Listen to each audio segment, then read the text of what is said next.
Bienvenidos a los coloquios de iSanidad. Yo soy Luis de Haro y hoy vamos a hablar de la importancia que tiene una sociedad de dolor. Contamos por un lado, con el doctor Luis Miguel Torres, que es anestesista. Contamos también con la doctora Carmen Jodar, que es médico de familia, y con Esperanza Regueras, que es farmacéutica. Bienvenidos a los tres, muchas gracias por participar. Lo primero de todo habría que empezar por preguntar qué se entiende por dolor y quién debe tratarlo, ¿no?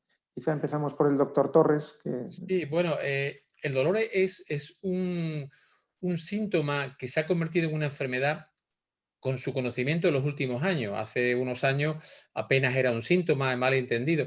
Y el gran avance que hemos tenido en estos últimos tiempos ha sido, primero, comprender sus mecanismos fisiopatológicos y cómo pasa de ser agudo y algo, digamos, positivo, de alerta, a ser algo crónico y convertirse en una enfermedad. Creo que ese es el principal cambio que ha habido en el concepto de dolor y al convertirse, por tanto, en una enfermedad global como tal, que afecta a gran parte de la población, es evidente que no se puede atender desde un punto de vista único de una especialidad o incluso de otros estamentos de la sanidad. Es un problema tan grande, tan complejo y que requiere de tantos tratamientos que solamente la coordinación, el apoyo, los conocimientos de lo que da cada profesional se hace posible que este nuevo dolor, digamos, que ahora ya comprendemos como enfermedad, pueda ser abordado.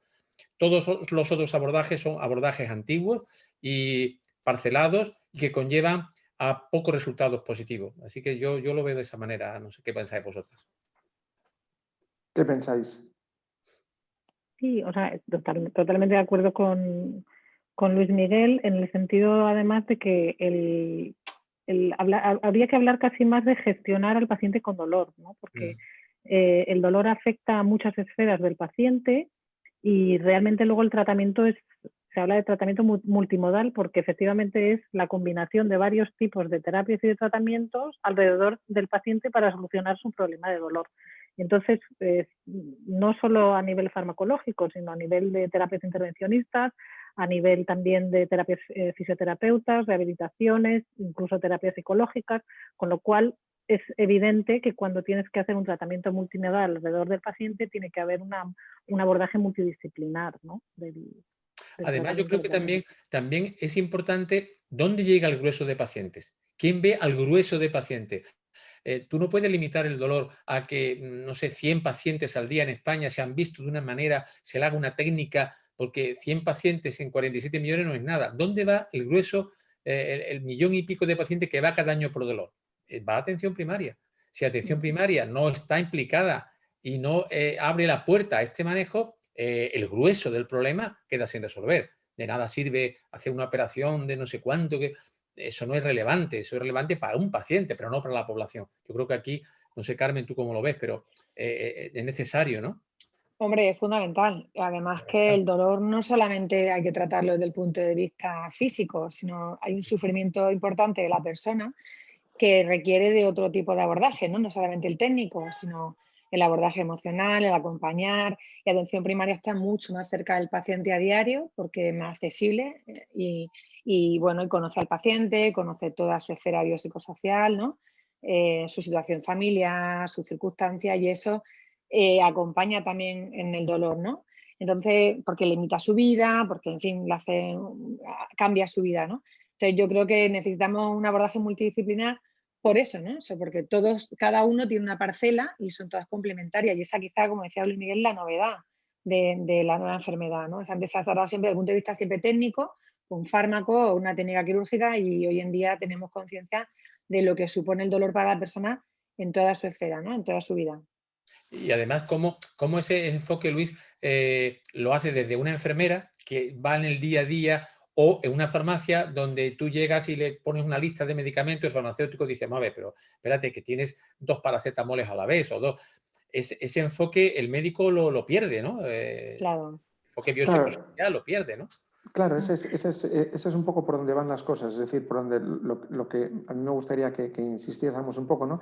¿Qué tipo de profesionales lo están tratando quiénes lo deben de tratar y luego qué correlación debe tener entre unos y otros profesionales, ¿no? Bueno, yo creo que lo estamos tratando fundamentalmente, o lo que se ve, ¿no? Los médicos, ¿no? En la atención primaria y luego cuando consigues un especialista de la unidad del dolor, porque además nosotros hasta ahora no hemos tenido acceso, dependiendo de la comunidad, no tiene acceso al hospital, pero parece que lo damos solo los médicos, ya hay muchos más profesionales, ¿no? Nosotros nos apoyamos mucho en enfermería porque tienen mucha capacidad de llegar al paciente, son nuestro complemento en el equipo y evidentemente debería de haber muchos más profesionales, ¿no? Los farmacéuticos, porque conocen también las peculiaridades de la persona, llegan a ellos de una forma también muy sencilla, tienen una capacidad que decir, tienen una autoridad en el paciente. Los psicólogos son interesantísimos porque tienen otro abordaje, fisioterapia, fíjate, ¿no? Lo que la rehabilitación. Es decir, yo creo que cada uno tenemos una parcela y ahora mismo, hasta ahora, lo que se veía llamar la parte médica, la técnica, no se vean los demás profesionales, ¿no? Que creo que es importantísimo que tengan su relevancia. ¿Qué está aportando la farmacia en el tratamiento del dolor? Sí, yo en relación con esto que estaba comentando Carmen, intentando contestar también la pregunta al mismo tiempo, diría que, a ver, dentro de lo que es el paciente con dolor hay como tres fases, ¿no? O sea, tres actividades que hay que hacer, que es la del diagnóstico, la del tratamiento y la del seguimiento del paciente. En la parte del diagnóstico, evidentemente los médicos, pero y ampliaría muchísimo más, no solo a atención primaria y a unidades de dolor, sino que ahí tenemos todo lo que son especialidades asociadas a cirugías en las que el dolor agudo es importantísimo. Todas las especialidades, por ejemplo, también neurooncología, radiooncología. Pensemos, por ejemplo, en pacientes con radiodermatitis, que están asociados a un dolor tremendo también, ¿no? Es decir, que hay muchísimas especialidades médicas adicionales a las de la unidad de dolor y adicionales a la atención primaria en las que el dolor está muy presente, porque como decía Luis Miguel, el paciente con dolor está disperso porque va donde está la patología de base, pero que evidentemente esta patología se asocia a dolor, ¿no? Con lo cual esta parte, digamos, de diagnóstico y tratamiento estaría mucho más en manos de muchos tipos de especialistas médicos y con el apoyo de enfermería, como decía Carmen. Y luego hay una parte muy importante que es la parte de monitorización, del seguimiento del paciente, que en la atención primaria, como también decía Carmen, es una pieza fundamental para el seguimiento de este paciente y para intentar profundizar en su entorno, ¿no? y en cómo el dolor además le está afectando el día a día. La farmacia es otro punto, contestando ya a tu pregunta, Luis. Es decir, la farmacia tiene una frecuencia de contacto con los pacientes muy, muy grande y además hace de nexo de unión y de coordinación, porque efectivamente se dan situaciones en las que un paciente, el traumatólogo, le ha dado un tratamiento para un dolor, pero a la vez ha estado con el urólogo, que también le ha dado otro tratamiento para el dolor, ¿no? Y entonces muchas veces estas cosas al paciente se le escapan y llega a la farmacia y dice, mira, me han dado todo esto y yo la verdad es que ya no sé ni qué hacer, ¿no? Que pasa un poco también a la atención primaria, entiendo. Con lo cual la farmacia es un punto en el que de información y de contacto importantísimo para este seguimiento y monitorización. Y te diré más, yo ahora tiro para casa con el tema de los opioides, que sabes que como te he comentado, que a raíz de la tesis de opioides, uno de los puntos más débiles que hemos detectado o he detectado a nivel de Estados Unidos en la epidemia de opioides ha sido la farmacia, porque no había un sistema de control y de monitorización de prescripciones de opioides allí, igual que sí que lo tenemos en España. Y ha sido un punto muy débil de la cadena en Estados Unidos. Y una cosa interesante también es el tema de la prescripción y la libre venta de fármacos, ¿no? También hay una parte de pacientes que compran por su cuenta fármacos que nosotros no tenemos conciencia, ¿no? Entonces, el farmacéutico sí lo conoce. De hecho, a mí me han contactado algún farmacéutico del pueblo, que mira, tengo este paciente que está comprando esto y tiene esta contraindicación, he hablado con él, no consigo y me ha buscado apoyo. O sea que somos complementarios. Yo creo que es fundamental porque todos tenemos información sobre el paciente y el enfoque siempre es el mismo, ¿no? Ayudar al paciente y bueno, darle un mensaje unísono, ¿no? Que yo creo que somos todos importantes. Además, cuando yo abro la historia de un paciente, muchas veces los pacientes crónicos veo que está atendido por 15 médicos diferentes, pero el paciente va a una sola farmacia, siempre, Sí, a sí, una sí, es así. farmacia. Por lo tanto, Sí, el sí, donde le farmacéutico conocen. en su historia ve que lo tratan de trauma, que es hipertenso, que es diabético, que está... Y si ve de pronto una desviación de algo, él sí que lo detecta. Los médicos entre nosotros ahora mismo no estamos coordinados para eso. Por tanto, yo creo que la figura de la enfermería, la figura de la farmacia, que tienen a veces una continuidad que los médicos no somos capaces todavía, y que es uno de nuestros objetivos, tienen un papel súper relevante en la seguridad y en la eficacia de que lo que se tome sea correcto, de que no haya efectos secundarios por eso nuestro enfoque ha sido súper global, no solo con los médicos, hemos incluido a todos los sanitarios que están implicados en el dolor, que son al menos, por decirte, 15 estamentos, por no decirte más. Es evidente que esto es uno de los, aquí se encarna claramente la necesidad de una historia clínica única en la que tengan acceso unos y otros, ¿no? De hecho, la historia clínica, lo bueno es que sea del paciente para que pueda enseñárselo al médico de familia, para que se lo pueda enseñar al especialista o al farmacéutico, ¿no? Pero... Y la coordinación, ¿sabes? Porque Claro. cuando tú abres una historia y tienes poco tiempo por el paciente y tú ves 15 informes de 15 especialidades, tú no te puedes meter a ver qué ha dicho el neurólogo, el traumatólogo, el cirujano, el anestesista. Tú vas a tu historia y ahí lo que hayas podido ver lo ves. Entonces, hace falta una revolución en la historia clínica y hace falta una revolución en las sociedades. O sea, que las sociedades científicas cambien su trayectoria egoísta, digamos, de lo mío es lo más importante, como anestesista, como traumatólogo, como lo que sea, y lo de los demás es irrelevante. Con ese enfoque es un enfoque del pasado que hay que superarlo. Y nuestra idea es esa, vamos. Por eso aparece una sociedad multidisciplinar del dolor, ¿no? ¿Qué es lo que quiere aportar? Sobre todo le pregunto ahora quizás Luis Miguel, que es el que está haciendo mucho esfuerzo con el tema de SEMDOR. ¿Qué es lo que aporta una sociedad multidisciplinar del dolor?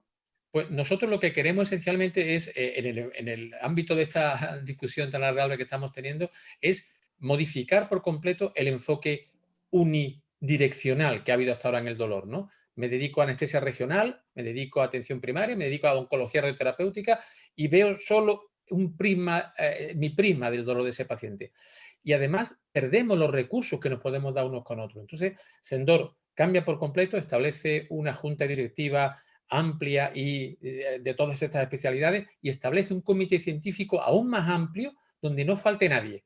Nadie que represente algo en dolor está representado en el comité científico que nos asesorará a nosotros, que ya somos suficientemente amplios, para que todas las herramientas, los conocimientos que podamos aportar lo enriquezcamos de esta manera. Entonces, es un enfoque completamente distinto a otras sociedades que hay, que son estupendas, que son muy respetables, que nosotros colaboraremos con todo, pero nuestro enfoque es integrador, global e intentar que nos unamos todos en dos objetivos clave. Uno que es el área de capacitación en dolor, que se cree por fin, y el campus docente formativo con este concepto. No me formo en anestesia, no me formo en farmacología, sino me formo en dolor global y queremos hacerlo para todos los residentes de estas 15 especialidades, por lo menos que están incluidas. Esos son como, digamos, los dos grandes objetivos y el perfil, por qué se ha creado esta sociedad, que haya sido por la circunstancia que haya sido, era una necesidad crearla. Yo ahora estoy contento que haya sucedido todo así porque era el momento de hacerlo.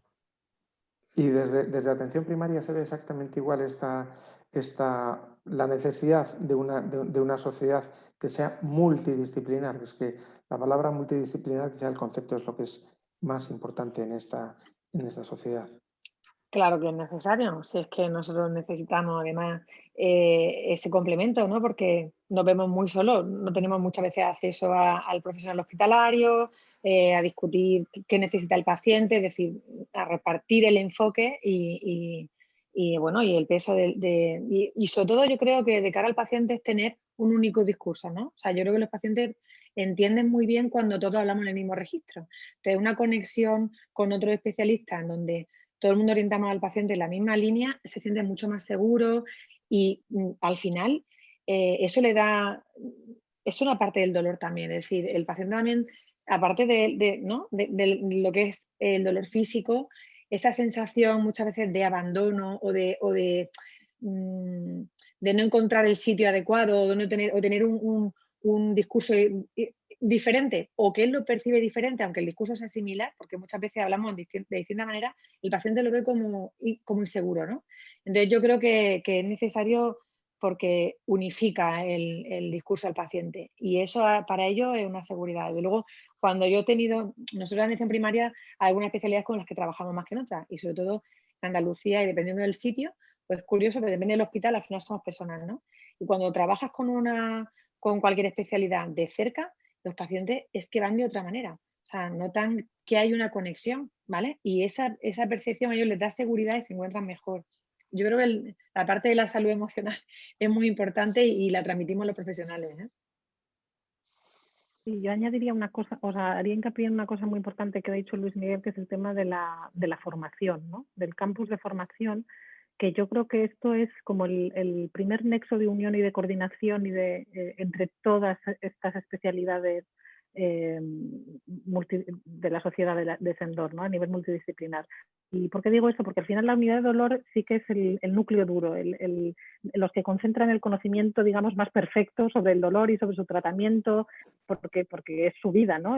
Pero este conocimiento tenemos que hacerlo extensivo y distribuirlo entre todo el resto de especialidades y, por supuesto, atención primaria, que son los más importantes, yo creo que después de la unidad de dolor por el volumen de pacientes, pero que ha de llegar también al resto de especialidades, a traumatología, urología, radiooncología, oncología y a la farmacia. Y de esa manera, si todo ese conocimiento se va bajando al resto de las especialidades, estas especialidades van a hacer cosas que están en coordinación con lo que están haciendo los demás, necesariamente. Es la formación. La formación yo creo que es la pieza clave, la pieza filosofal de este proyecto. Además, nosotros Luis, no queremos competir con ninguna sociedad ni pisar ningún terreno de nadie. Queremos precisamente coordinar en el sentido positivo de decir, vamos a que cada especialidad lo que aporta, lo que quiere difundir en dolor, donde quiere trabajar en dolor, nos va a encontrar para coordinarnos, para conocernos y repartir información. Ir de la mano todo. Evidentemente, una sociedad de reumatología tiene unos intereses que no son solo el dolor. El dolor es una parte, a ellos les interesa por la inflamación, otro tipo de cosas. Igual la farmacia, igual neurocirugía, pero la parte de dolor que tiene cada especialidad es la que nosotros pretendemos ni siquiera coordinar, poner en contacto para conseguir los fines, formación, áreas de capacitación. Somos como dos pilares.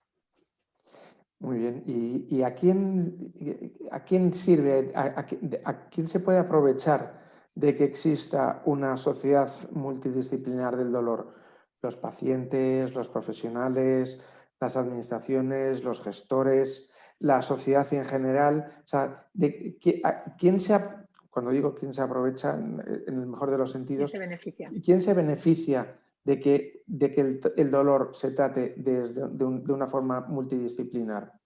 Mira, esto yo siempre pongo un ejemplo sobre esto. Esto lo hacemos por los pacientes, eso queda claro, pero eso, en cierta manera, es una pequeña mentira. Yo me acuerdo, no sé si os acordáis, los que sois más jóvenes, el famoso anuncio de Iberia sobre quién recibe, solo el avión recibe más atenciones que usted, decía Iberia a los pasajeros. Porque si el avión está bien, usted hará un buen viaje. Entonces yo digo lo mismo, esto lo hacemos por los pacientes, pero yo lo hago más por los profesionales. Si los profesionales están bien cuidados, tienen un sueldo aceptable, tienen buena formación, ¿a quién va a beneficiar? En definitiva, al paciente. Y luego ya, por extensión, a la administración que se quita un problema de encima, a la economía que se despilfarra menos dinero en fármacos, en técnica. O sea que es para el paciente a través de los profesionales y con beneficio que se desparrama para todo. Esa es realmente para lo que nosotros creamos en DOR y lo que pensamos que podemos aportar a España o a la sociedad. Sí, por ejemplo, poniendo un ejemplo concreto de lo que hablaba Luis Miguel al principio, ¿no? Solo el poder evitar la cronificación del dolor, por ejemplo, en pacientes postoperatorio que tienen un dolor agudo, ese dolor no se trata adecuadamente, se genera una cronificación, el daño de discapacidad que se puede generar en el paciente es enorme, pero el daño económico también para el sistema también es enorme, ¿no? Con lo cual, solo con esto, fíjate, con una de las cosas que pudiéramos cambiar, ya sería un efecto en cadena impresionante. Y no solo el gasto directo del paciente, ¿no? En la técnica, en la medicación, el indirecto deja de producir porque deja de trabajar, ese gasto no se valora. O sea, en atención primaria lo tenemos muy presente porque las bajas se alargan, porque el paciente además tiene una merma en su sueldo, hay una familia detrás, es decir, nosotros tenemos esa percepción porque la tenemos a diario, ¿no?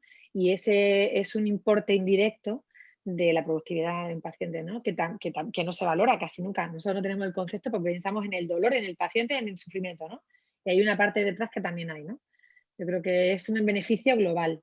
Como decía Claro, Luis Miguel. fíjate tú que el dolor, lo que diferencia de otras cronicidades, tú piensas, un paciente crónico grave, diabetes, un paciente crónico grave, hipertenso, pero sin embargo su vida, como dice Carmen, psicoemocional no cambia. Él es hipertenso, pero trabaja, tiene su familia, tiene sus hijos, se morirá cuando sea, cuando Dios quiera, pero en cambio una persona con dolor, su vida entera, su entorno psicosocial, emocional, gira en torno al dolor crónico.